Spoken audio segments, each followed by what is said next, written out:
ไอ้กระเปปาร์ฮีฟุตโนตเนี่ยน่าด่าเนี่ยมารู้จูหุ่นอะไรเหล่านั้นฟุตโนตเตจุกันกัลกันซุงอ่ะอะไรเหล่าเทียงเบอร์เชียร์กันหันตุมังอ่ะทิลปักขัดหันโซดูลุกกันเนี่ยให้ตุนไลน์รำเล่นำเอโม history เอโมละมาทันหาร์น่าเทงชาวเมกะหันติไตละกุมสังนิสมปลียจงกลายมิโซ historical village สับวนอันนี้จีน่าเพจวนปีปูเตสูลนูเล่มานีขัวเล่รำชูงะมิงในทำเดวหุ่มหัลนัจางกันเรทาร์เอเมมาโครังสังอินจันกันละทาระอารมณ์กันเตีย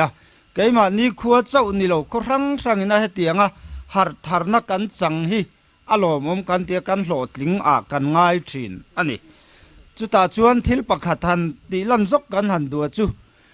เช่นขัดเต้นอันจันลัวตะมีดังเต้นอันทิลตีผัวจบเละเองโมอินตีรูปุยดูนะอ่ะอินชัวสักตุมนะอาลูหลังทีนะแห่งเฮียปุยกันตีมายจงกลายเฮียนลัลนี้กัวละ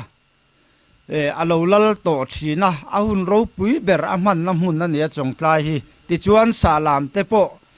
อาเซียมตังเงยจุติหุนลายปัสสัลชามิงทั้งเบอร์อันนี้นี่กัวละโปติมิงทั้งตู้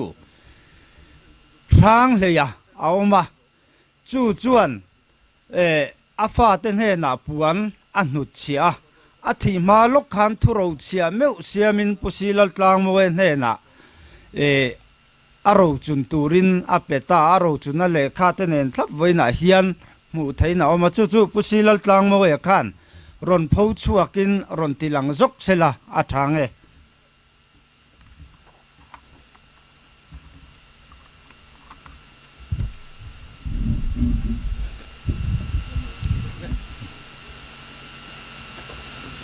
แค่แต่สวยล็อกเลย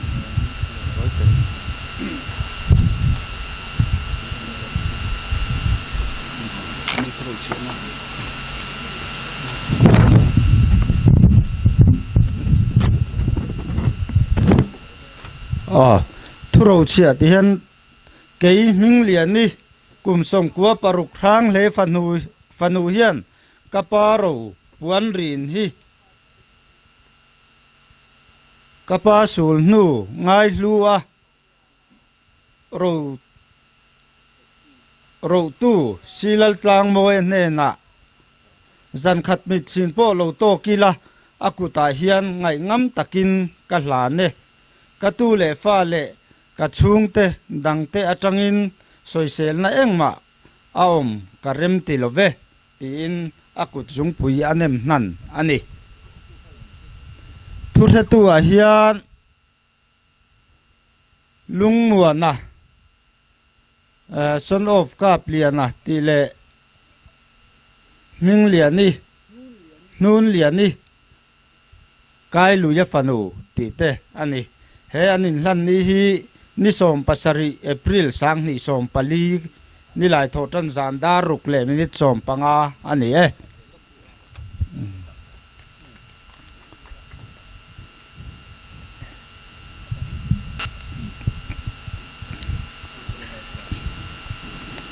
นี่กัวละสาล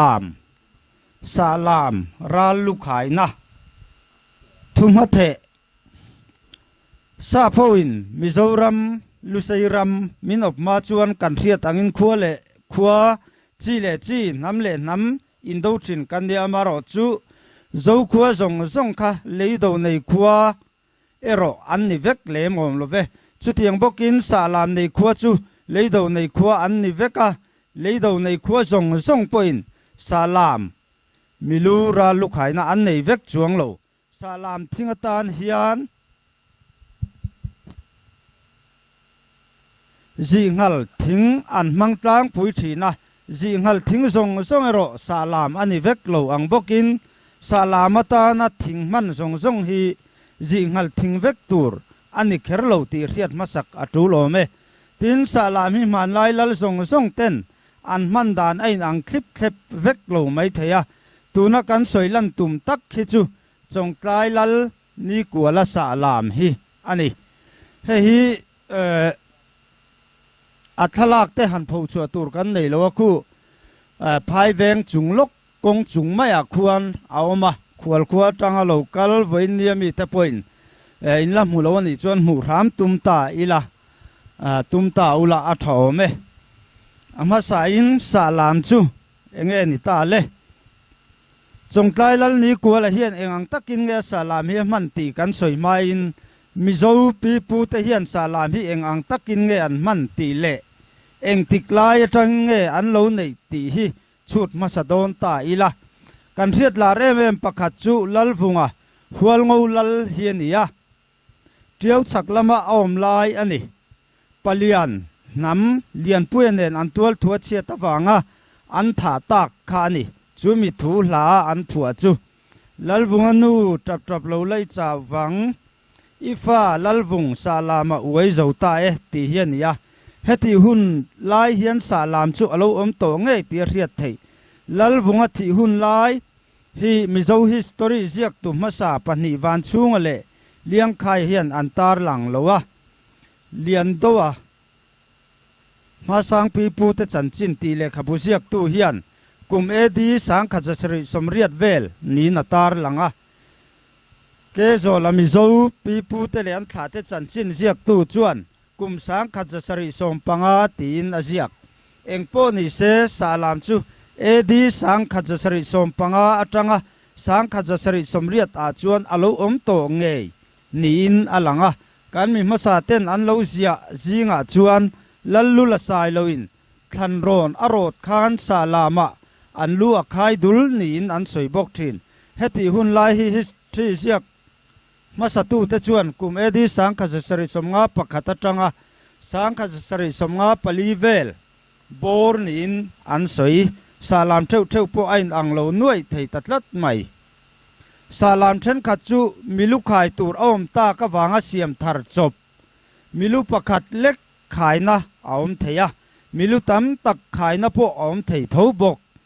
a then te ro chu ralu khaina tan ngau ngawa siam le buat sai ralu khai tur om chang apianga khaina na man aum thei bok khatiang kan han soi singa khan Nikuala Sahlâm kan ti chu khami singa anu nung ber kha ani ta ani ralu khai tur om apianga khai mai theina tura siam ani ta ni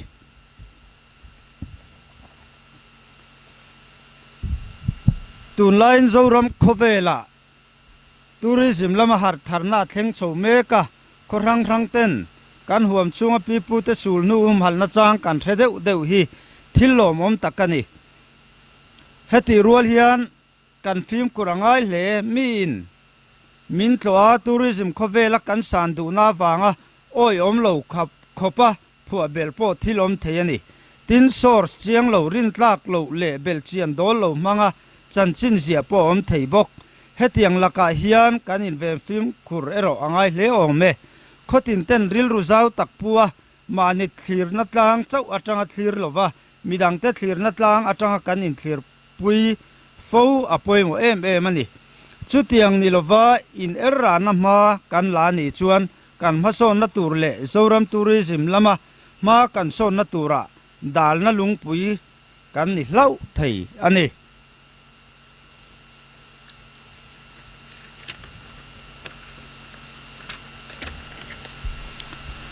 lallula hi selesi lal pasari in fin khom zinga lal pakhat ro na fa pamal nei chun ania zopuya alal hun chung hian poi hovin chia an khon fowa an sial te hi tiau lui dunga an koi ho du thina an uingam silo mi tuitla zoin an thlir liam thina poi pasal tha phun thanga phei chuan sai ngo ange na an pek theilo chuan asat mai thina ni ome heti hian la an phua rum som lo lian kadang zo lo ve kachang sialin tiau pui dung azui kachang sialin tiau pui dung azui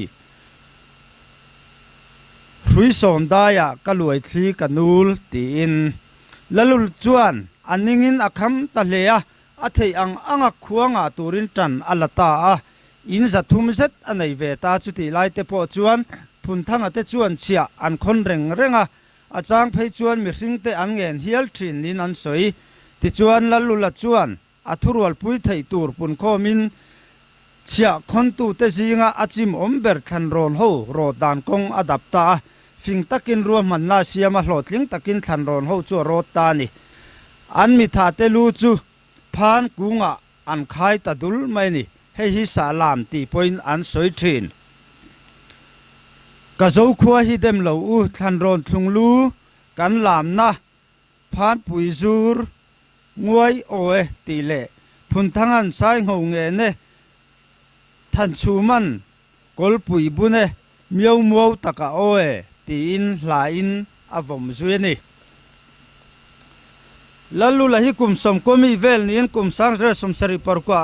rul lam ma athia a mel ma than ron lotling taka arota an lu salama tar hi ming ti thang tu bulber ani mizo history kan chiar ve phak china salam lan na sapol tak ani ome pusele thangan pipu telen lai asia te hian alan ringin kan bi thuak thoka ka mu hau lo maya puke zola le khabu mizo pipu tele an thla te chanchin tia ral tha song bol dan ti te po ka han bi kulama se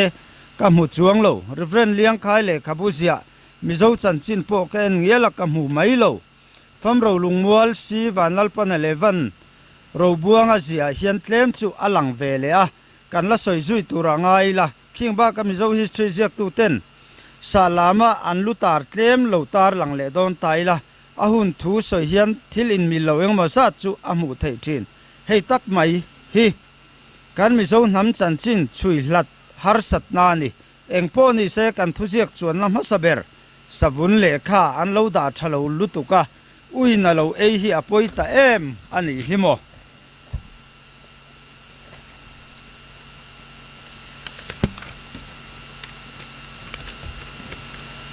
mangkhaya hi champhai zol lal mang thonga khelte lal fapa ania bualte khuwa an thata salama alu an khai anti ahun lai ni oma an soi chu edi sangkhat zaruk somsari atanga sangkhat zaruk somriat in karvel ani akum thu mu thaya zia ka chuan hei hi amha saber ani hial ome la chuan bualte salam wai tanu kha mangkhaya kirin karing love mangkhaya kirin karing love tuile luang kirin karing zoke ti aom hengba ka hian mel thaming thang ching pui thom vung huai sena tunu ruan zol khuwa chu ta chip khuwa thang ji kan athata alu chu salama tarin an soibok hla bokin an choya mana diron chai chemo tuna chuan ching hermoi thinglen buanga lian ak kan chai tire ti in tin sai lo lal savunga fanu farnu ti turane kha ti sual pal aniange lal chong pui lal theri ngai zong chal thanga lupo hi salama antar nin alang bok he hi chu ahun soi chuan tlai khonu tak ani to a van nuai liana wang lai kum sang ka ret som nga panga malam ani mel hla chuan sailongur pui suilung in mol lua e kan sum tuala thadanga thlung lu hoiten in ban le ti a om chuti chuan enge kan soita kang le a chan chin kim chang taka ziana kan mu tak chilo a chon kan du tok mai don em niang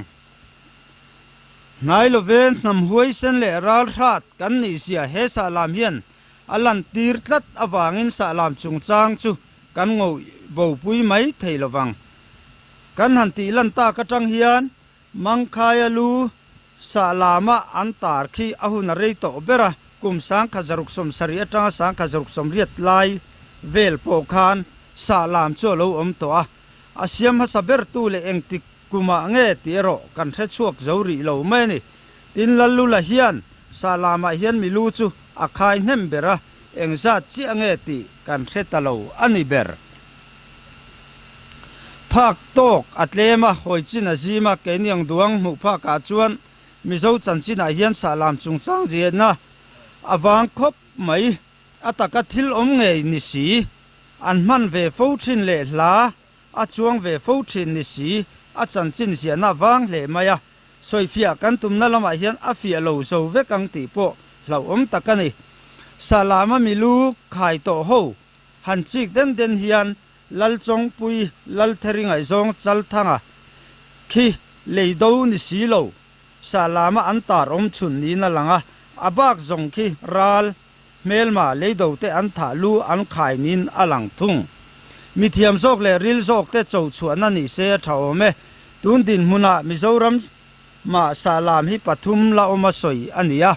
phulena te lungtana te le chongtlaya khodang ami te hian an kho salam chanchin hi ronjiak ve se kan khiat na zaw sot nge yang le mania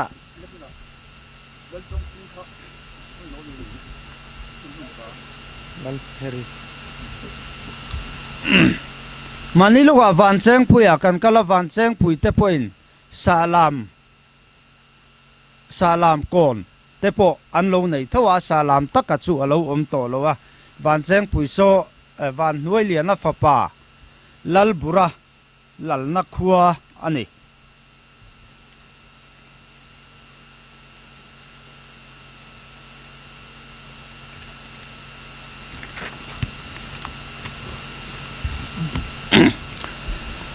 luseile avela namdang te chanchin ti le khabuziak tu van chunga hian a soi tui tambernin alanga ani po hian mangkhai chanchin a siana aron zep zau chawani hetiangin mangkhai hi tual tha an tha ani lo ral thain an thata alu ral tha lu anga buat sain salam an khai ani salam hi enge ni ral lu thinga an khai na kha salam ani lukhai lo na thing kha salam ani theilo mi lukhai na thing chau kha salam ani mangkhai lukhai na pang ania aladam tin aziak ani Nikuala Sahlâm lam thur ta thungila kum sang ka zariat somriat pasari atanga sang ka zariat somriat pakwa Nikuala chon Chawngtlai a khuwa adina salam po hi asiam ngal niarin ani leido nei sa Chawngtlai hi kai ania Chawngtlai in ben bel na chan po tan mun arem em ma